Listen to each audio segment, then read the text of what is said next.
এটা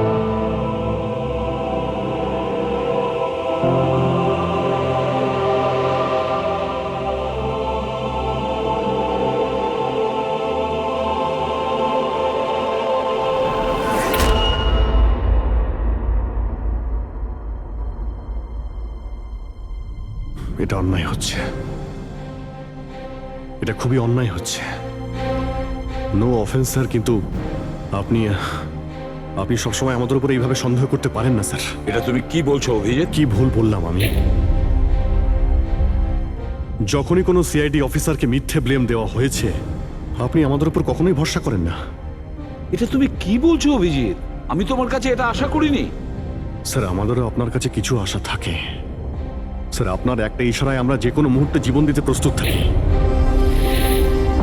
তাহলে এটুকু আশাও কি অন্যায় যে আপনি খারাপ সময় আমাদের পাশে থাকবেন, আমাদের আপনি সহযোগিতা করবেন? তোমাদের আমি সহযোগিতা করি না? সত্যিটা জানার চেষ্টা করিনি? সত্যিটা জানার চেষ্টা করে অনেকবার আপনি আমাদের আত্মসম্মানে আঘাত করেছেন স্যার। আমাদের দায়িত্ব আর কর্তব্যকে আপনি সন্দেহ করেছেন। যখন আমাকে মিথ্যে অপবাদ দেওয়া হয়েছিল, আপনি আমার উপরে ভরসা করেননি স্যার। আর যতক্ষণ পর্যন্ত অভিজিৎ নিজেকে নির্দোষ প্রমাণিত করছে, ওকে জেলেই থাকতে হবে। যখন দয়াকে মিথ্যে অপবাদ দেওয়া হয়, তখন ওকেও আপনি ভরসা করেননি স্যার। কিন্তু হয়তো আপনি একটা কথা ভুলে গেছেন, একবার আপনাকেও এরকম মিথ্যে অপবাদ দেওয়া হয়েছিল স্যার।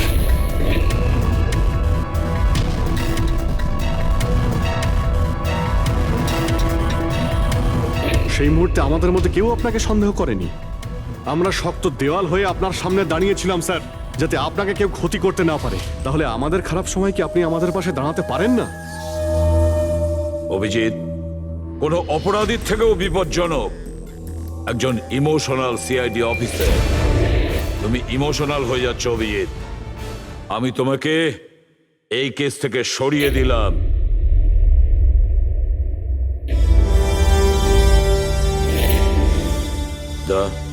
পুরবি, আজ থেকে পঙ্কজের কেস তোমরা দুজন ইনভেস্টিগেট করবে। শুধু শুধু তোমরা দুজনে। ঠিক আছে স্যার। এখন আমার উপরে আপনার এতটুকুও ভরসা নেই যে কেসটাকে আমি নিউট্রাল ভাবে দেখতে পারবো কিনা। এত বছর ডিউটির পর এরকম মেডেল তো ভাগ্যবানেরাই পায়। Thank you sir.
নিজের পিঠ আমার দিকে করে দাঁড়িয়ে পড়ো।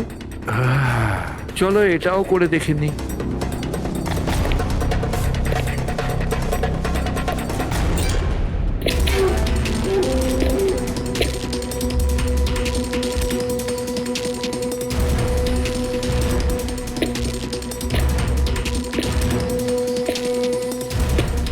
আপনি এসে গেছেন স্যার। আমি আপনার জন্য অপেক্ষা করছিলাম। ওইখানে আপনার ফাইলটা আছে, ওখানে পুরো ফাইন্যান্সিয়াল প্ল্যান পড়ে আছে এবং আমার স্থির বিশ্বাস যে আপনার খুব পছন্দ হবে।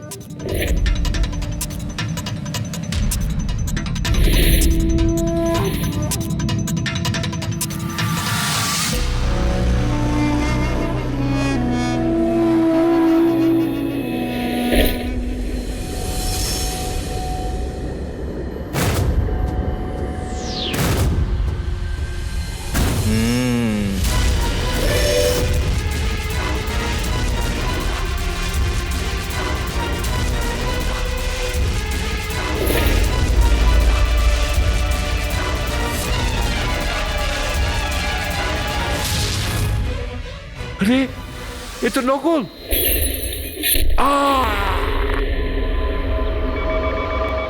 Hello, ACP Pradyuman here. What? কখন? আচ্ছা, ঠিক আছে।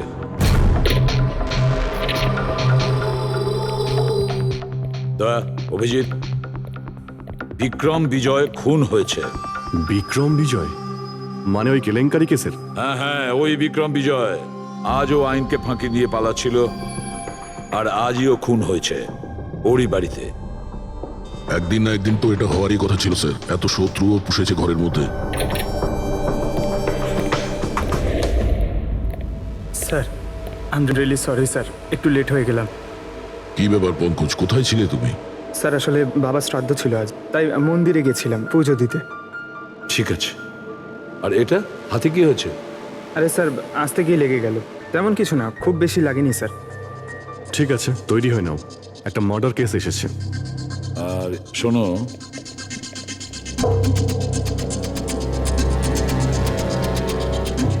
কার আবার মার্ডার হলো? বিক্রম বিজয়।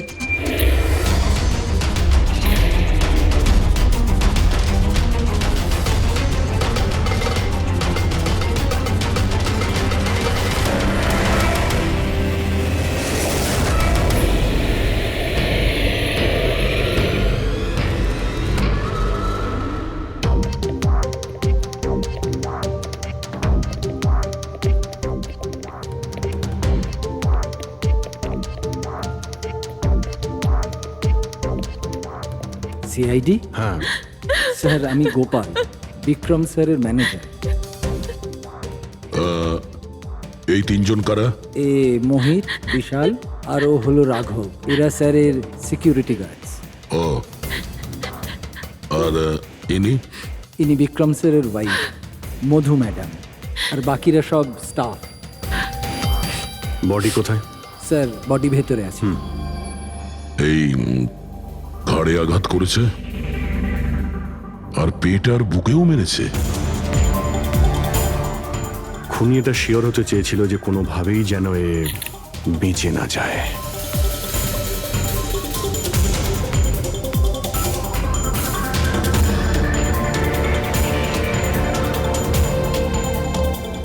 মনে হচ্ছে এটা দিয়ে আঘাত করেছে এর উপর।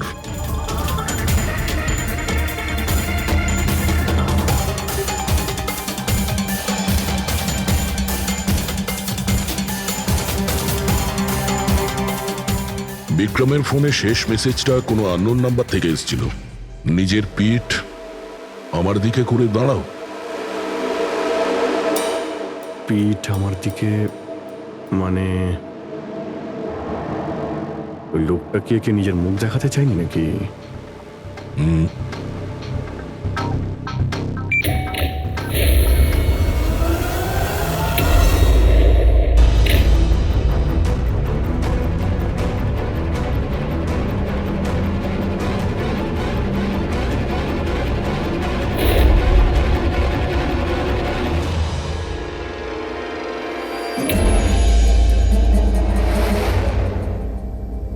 এই দেখুন স্যার, ফুলদানি থেকে আমি কি পেয়েছি। Audio recording device. Audio recording device মানে এই রুমের মধ্যে যা কথাবার্তা হচ্ছিল সেটা কেউ শুনছিল। স্যার ওর আমি নাম তো জানি না, কিন্তু ও যেভাবে প্রস্তুতি নিচ্ছিল ওটা দেখে তো মনে হচ্ছিল যেন ওনার কোনো বিশেষ ক্লায়েন্ট হবে, আর উনি বিক্রমের সাথে দেখা করতে চাইছিলেন। এই ক্লায়েন্ট বিক্রমের কন্ট্যাক্ট এলো কি করে? স্যার আমার জন্যে ও আগে আমাকে কন্ট্যাক্ট করেছিল। ও বিক্রম স্যারের পুরো ইতিহাস ভালো করে জানতো, আর বিক্রম স্যার ওর এই হোমওয়ার্কে খুব ইমপ্রেসড হয়েছিল, আর উনি আমাকে মিটিং ফিক্স করতে বলেছিলেন। আপনি ওর সঙ্গে আগে দেখা করেছিলেন? না স্যার, ওই ফোন করেছিল, আর সেটাও প্রাইভেট নাম্বার থেকে।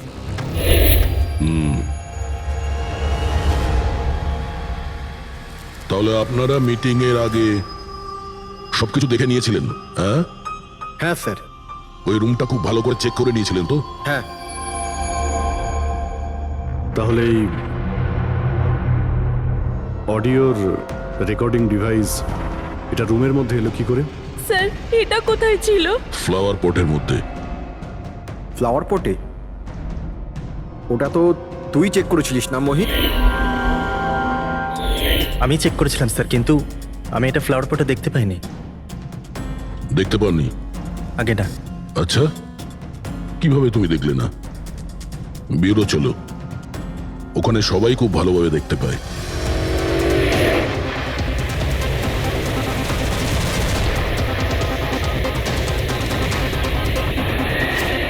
মোহিতের উপর নজর রাখবে।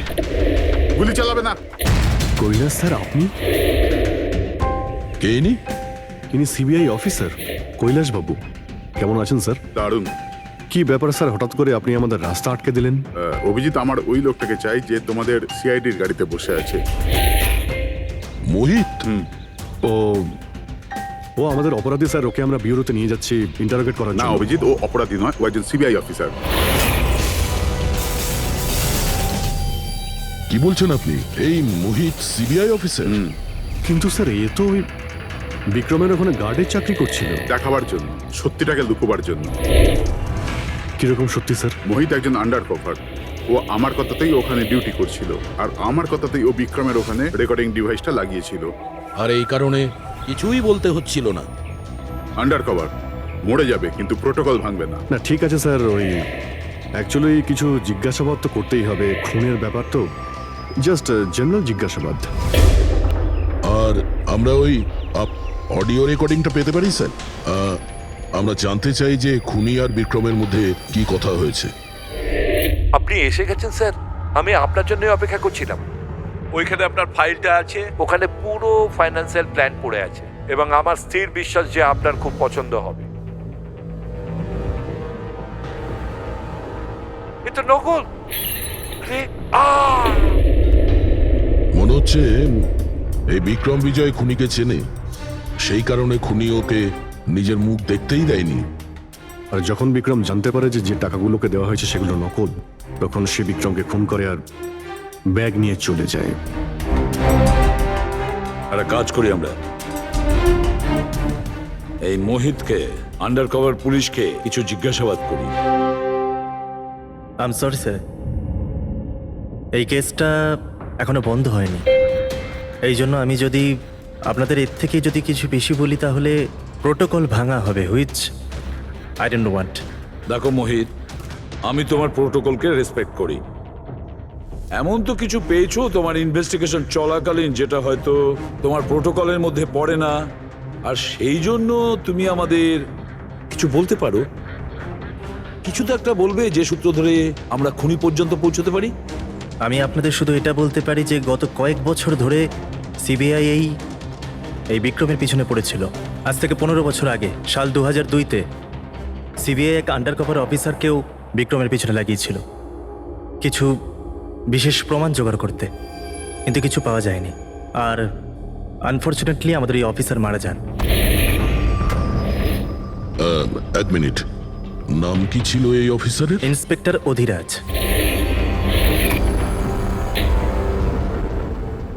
ইন্সপেক্টর অধিরাজ? এই বোতলে যে রক্তটা আছে, এই রক্তে বিক্রমের ডিএনএ ছাড়াও অন্য কারো ডিএনএ আছে। বিক্রমের ডিএনএ ছাড়াও অন্য কারো ডিএনএ আছে? তুমি বলতে চাইছো অন্য কেউ ছিল? কে ছিল সালুকে? ক্রিমিনাল ডাটাবেসের সঙ্গে কম্পেয়ার করে দেখেছিলে, ম্যাচ করে দেখেছিলে তুমি? তার দরকার পড়েনি। প্রয়োজন ছিল না কি বলছো সালুকে? সেটা কার ডিএনএ? ওই ডিএনএ হ্যাঁ, পঙ্কজের। হোয়াট? ওই ডিএনএ পঙ্কজের? আমাদের পঙ্কজের? আমাদের পঙ্কজের। এটা কি করে হতে পারে?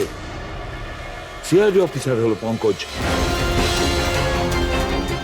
সিআইডি অফিসার পঙ্কজ খুন করতে পারে? আমাদের একজন অফিসার খুনি? কিন্তু স্যার পঙ্কজ কেন খুন করতে যাবে? সেটাই তো, সিআইডি অফিসার কেন খুন করতে যাবে? স্যার, বিক্রমের বাড়ির থেকে 1 কিলোমিটার দূরে পুলিশ একটা বেবারিশ মোটরসাইকেল পেয়েছে স্যার। কার মোটরসাইকেল ছিল ওটা? স্যার, ও পঙ্কজের ওটা।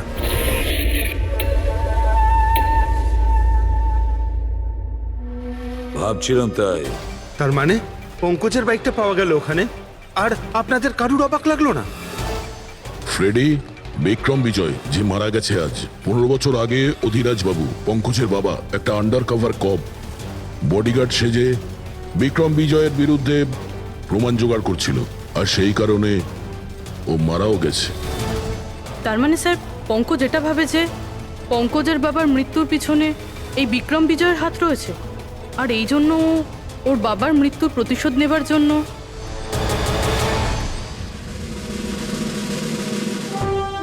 পঙ্কজ এখন কোথায়?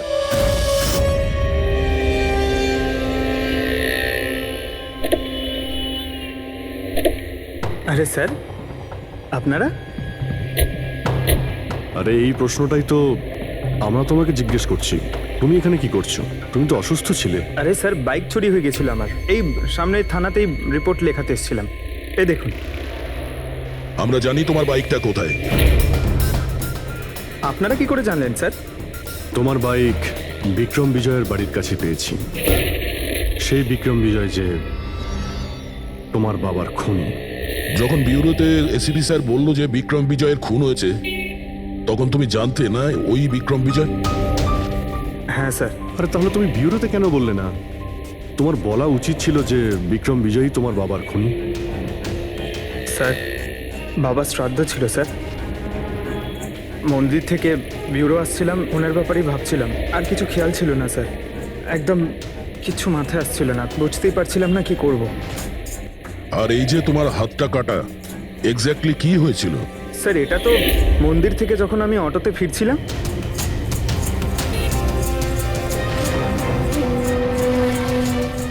কি হলো স্যার?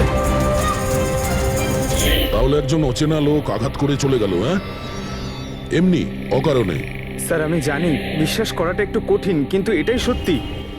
আচ্ছা পঙ্কজ, তুমি সবসময় তো বাইকে করে বিউরোতে আসতে, হঠাৎ তুমি অটো করে কেন এলে? হঠাৎ করে না স্যার, আমার বাইক তো দুদিন ধরে খারাপ হয়ে রয়েছে। তাহলে তোমার খারাপ হয়ে যাওয়া বাইকটাকেও নিয়ে গেল, সে ওটাকে রিপেয়ার করলো, আর ঠিক হয়ে যাওয়ার পর ওটাকে একটা ফাঁকা জায়গায় ফেলে দিয়ে এলো, তাও কাকতালীয় ভাবে এমন একজনের বাড়িতে ফেলে দিয়ে এলো যার আজই খুন হয়েছে, আর যে তোমার বাবার খুনিও। স্যার, আপনারা আমাকে সন্দেহ করছেন? আপনাদের মনে হচ্ছে ওই বিক্রম বিজয়কে আমি মেরেছি?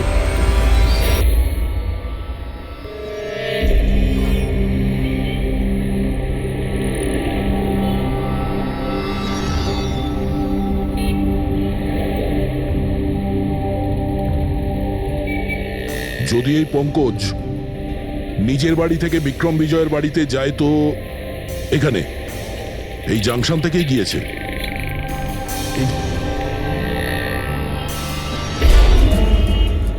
স্যার, সিগন্যালে সিসিটিভি ক্যামেরা রয়েছে। এই সিসিটিভি ক্যামেরার ফুটেজ থেকেই আমরা জানতে পারবো যে পঙ্কজ ওই বাইকে করে এখান থেকে গিয়েছিল নাকি ওটা অন্য কেউ ছিল।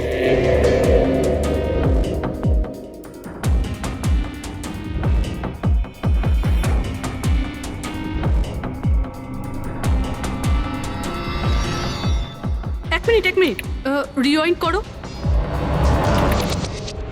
পজ করো। স্যার, এই দেখুন, একে পঙ্কজের মতনই দেখতে লাগছে না? বাইকের নাম্বার হলো XYA4784। স্যার, পঙ্কজের বাইকের নাম্বারও এটাই।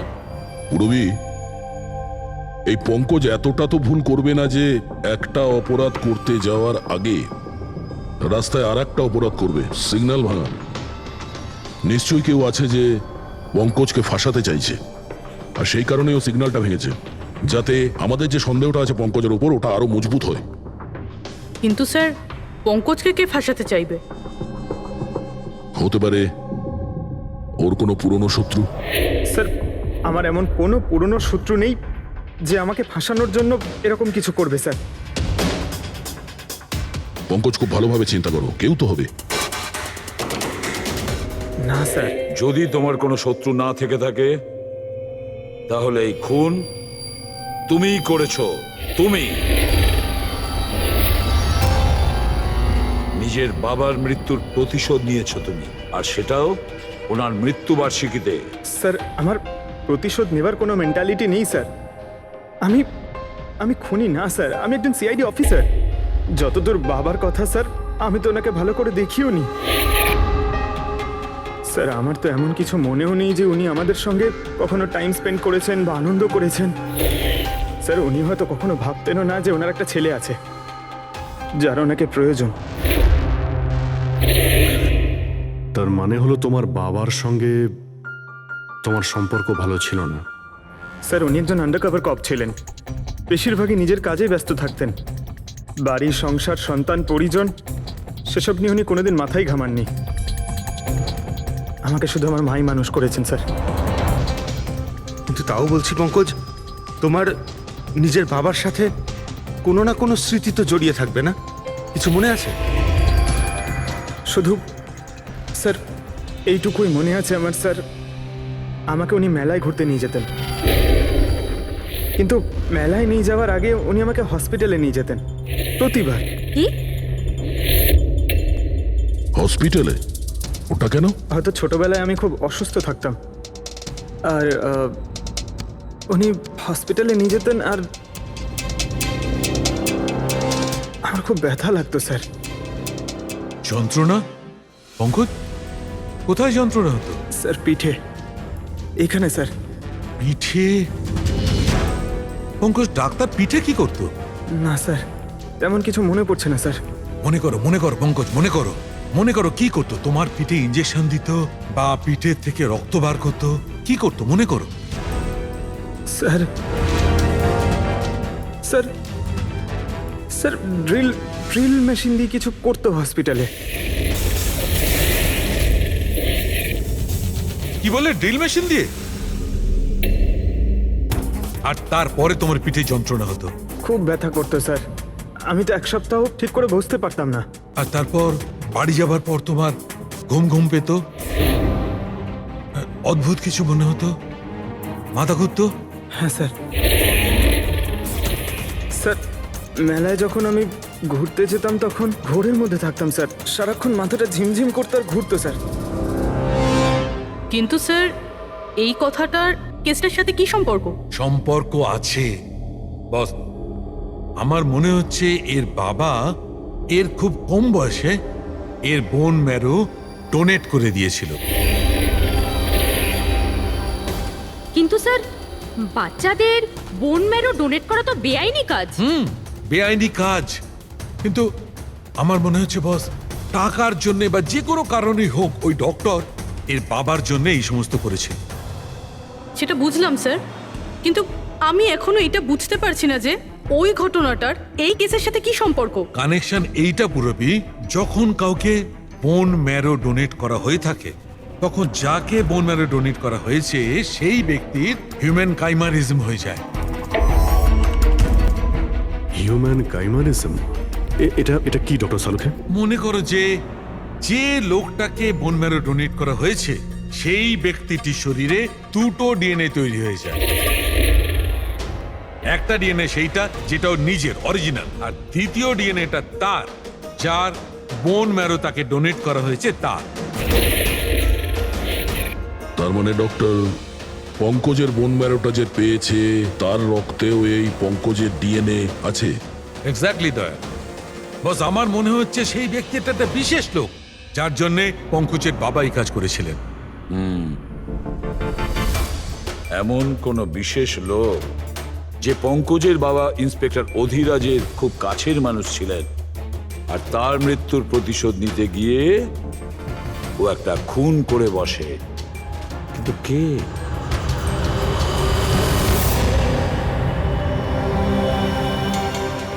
দয়া। Hi sir. Hello Abhijit. Hi Daya, কেমন হ্যালো, আছো? গুড। সরি আপনাকে এরকম একটা জায়গাতে ডেকে আনতে হলো। অভিজিৎ, যে ইনফরমেশন তোমার দরকার ছিল সেটা না সিআইডি অফিসে দেওয়া যেত না আমার অফিসে? থ্যাংক ইউ স্যার আমাদের সাহায্য করার জন্য। স্যার পঙ্কজ একজন সৎ অফিসার, আর যদি আপনার সাহায্যকে আমরা নিরাপরাধ প্রমাণ করতে পারি। অভিজিৎ, তোমার মনে আছে এক বিপজ্জনক অপরাধী ছিল রাকা, তাকে ধরতে তুমি আমাকে সাহায্য করেছিলে। তা ধরে নাও আমি সেটারই ঋণ মেটাচ্ছি। এসব আপনি কি বলছেন স্যার? অ্যাকচুয়ালি আমাদের পঙ্কজের বাবা ইন্সপেক্টর অধিরাজের ব্যাপারে কিছু ইনফরমেশন চাই, যতটা আপনি দিতে পারবেন। আপনি কাজ করেছেন না ইন্সপেক্টর অধিরাজের সঙ্গে? হ্যাঁ দয়া, অধিরাজ খুবই সৎ ইন্সপেক্টর ছিল আর সাহসীও। আমার তো এটা বলতে গর্ব হয় যে আমরা একসাথে কাজ করেছি। স্যার অ্যাকচুয়ালি আমরা এটাই জানতে চাই যে ওনার আন্ডার কভার মিশনের সময় ওনার সঙ্গে কারো কি কোনো গভীর সম্পর্ক হয়েছিল? আই মিন কোনো নতুন পরিবার, সেরকম কিছু? অভিজিৎ, এই যে আন্ডার কভারদের যে দুরকম জীবন হয়, খুব কঠিন হয় সেটা সামলানো। এই পুলিশেরাও তো মানুষ হয় নাকি, আর তাদেরকেও সেই সীমাটা পেরিয়ে যেতে নেই যেটা ও পেরিয়ে গিয়েছিল। মানে ওনারও কারোর সঙ্গে ভালোবাসা হয়েছিল? ওনারও কোনো অন্য পরিবার ছিল? হ্যাঁ, অধিরাজের দ্বিতীয় স্ত্রী বাচ্চা জন্ম দিতে গিয়ে মারা গিয়েছিল। ও, আর অধিরাজ বাবুর মৃত্যুর পর এই দ্বিতীয় বাচ্চাটার কি হয়েছে? এই রহস্য সবসময় রহস্যই রয়ে গেছে। অধিরাজ ওই দ্বিতীয় বাচ্চাটাকে কোথায় রেখেছে, কিভাবে বড় করেছে, আর ওই বাচ্চাটা কোথায় গেল কেউ কিছু জানে না। আর এই যে বাচ্চাটা, মানে দ্বিতীয় বিয়ের বাচ্চাটা, কত বয়স ওর?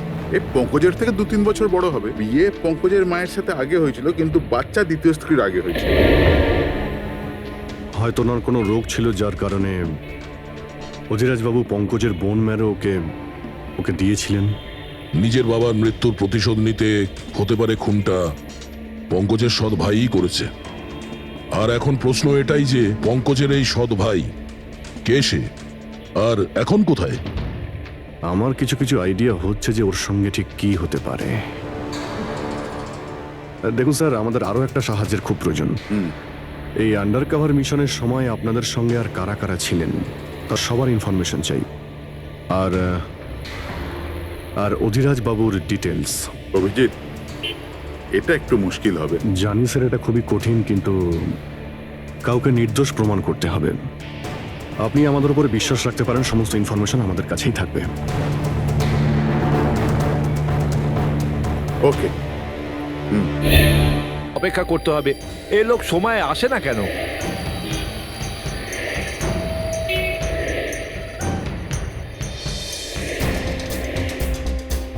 আরে ভাই, আধ ঘন্টা ধরে অপেক্ষা করছি। আজই আমার পুরো টাকা চাই। আজই আমাকে এই শহর ছেড়ে দিতে হবে। তোর হিসাব দা আমি আজ এখনই এই মুহূর্তে করব।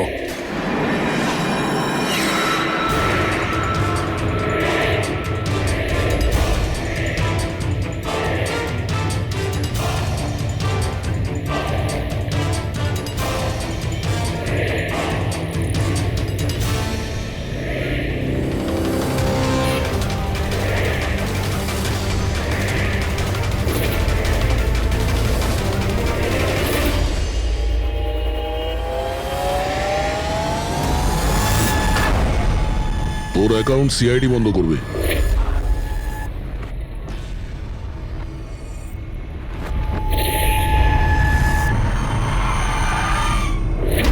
বাবার ধার মেটানো প্রত্যেক সন্তানের কর্তব্য, আর যে ছেলে এটা করে তাকেই ভালো ছেলে বলা হয়, আর সেটা হলাম আমি। তুমি তো কিছু করনি, আমি নিয়েছি আমার বাবার মৃত্যুর বদলা। দেখো মোহিত, তোমাদের বাবা ইন্সপেক্টর অধিরাজ একজন সৎ, একজন কর্তব্যপরায়ণ পুলিশ অফিসার ছিলেন।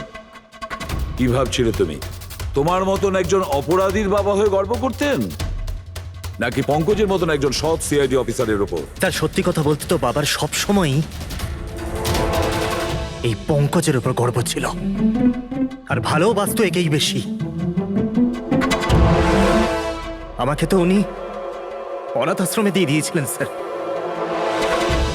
যাতে ওনার দ্বিতীয় পরিবারের ওপর কোনো আঁচ না আসে।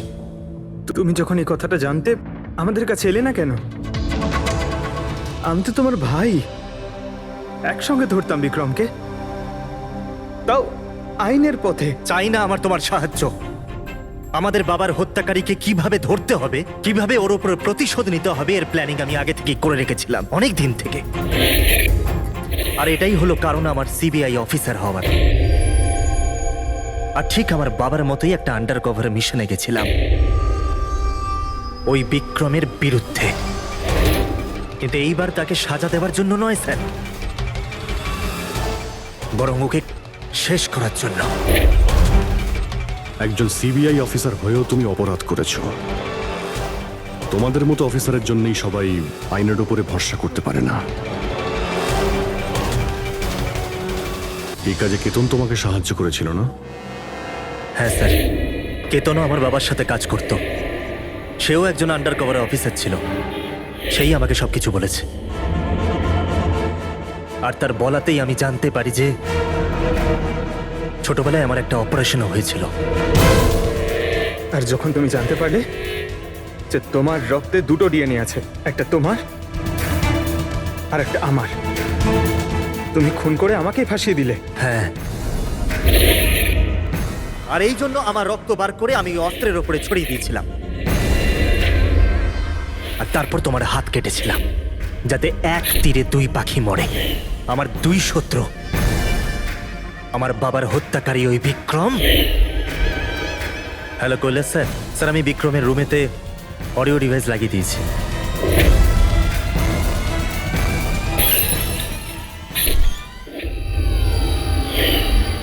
আর তুমি আমাকে এত ঘৃণা করার কারণ কি ভাই? কেন করবো না বলো তো? আজ পর্যন্ত সবকিছু তুমি পেয়েছো। আমাদের বাবার নাম, ওনার ভালোবাসা, ওনার সম্মান, সবকিছু। আর দুঃখের বিষয় তো এটা যে এত কিছু পাওয়ার পরেও তোমার এতটুকু হুঁশ ছিল না যে আমাদের বাবার হত্যাকারী কে। স্যার, আজকে যদি আমি না হতাম তাহলে আমাদের বাবার হত্যাকারী আজও বেঁচে থাকতো এবং ঘুরে বেড়াতো।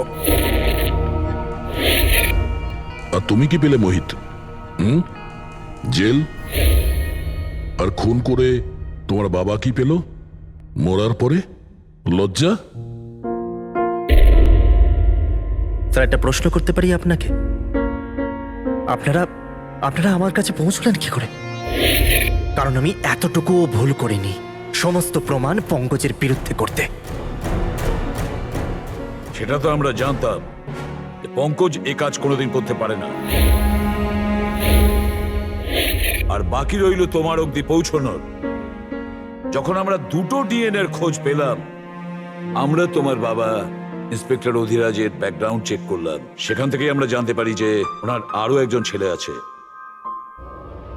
তুমি। ব্যাস, আমরা সেই ছেলের ঠিকুজি খুঁজে বার করলাম তোমার। আর পুরো ব্যাপারটা ছবির মতন পরিষ্কার। অনেক ভুল করেছো তুমি মোহিত, মস্ত বড় ভুল করেছো। আইন তোমাকে কঠোর থেকে কঠোরতম শাস্তি দেবে। হয়তো যাবজ্জীবন জেল, না হলে ফাঁসি।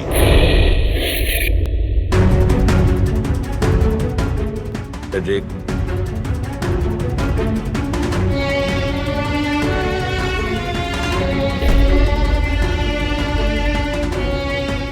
সরি স্যার, আমি জানি তোমার মনে শুধু আমার প্রতি ঘৃণাই আছে, কিন্তু আমি সত্যি জানতাম না আমার কোনো ভাই আছে। আমি জানি না তোমার সঙ্গে কি হবে, কিন্তু তুমি একটা কথা সবসময় মনে রেখো, আমি তোমার অপেক্ষা করব। I'll wait for you, brother.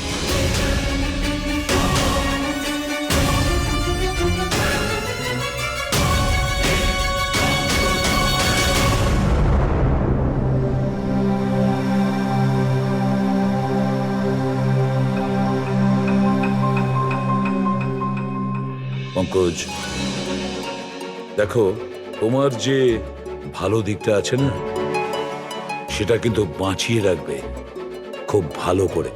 Welcome back to CID. Thank you sir. Sir, I am sorry sir, আপনি ঠিকই বলছিলেন। ইমোশনাল হয়ে আমি স্যার একটু বেশি বলে ফেলেছি। I am sorry. দেখো অভিজিৎ, তোমরা সবাই আমার কাছে শুধু সিআইডি অফিসার নও, তোমরা আমার গর্ব, আমার আত্মবিশ্বাস, তোমরা আমার শক্তি। তোমরা আর এসিবি প্রদ্যুমান আজ পর্যন্ত নিজের শক্তিকে সন্দেহ করেনি, না কোনোদিন করবে।